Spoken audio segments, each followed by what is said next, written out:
another vlog.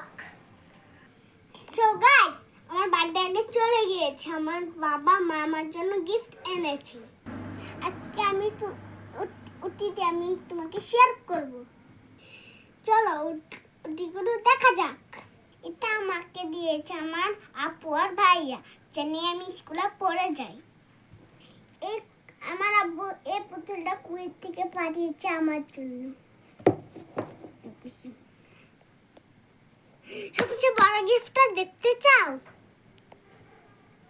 চলো open করা যাক। টেন টেন দিয়েছে আমার আম্মু, কিনে দিয়েছে। চলো এটাকে ওপেন করা যাক। এই যে হচ্ছে পেন, এটা হচ্ছে আমাদের খুশি থাকলে এটাকে কিনতে পারবে।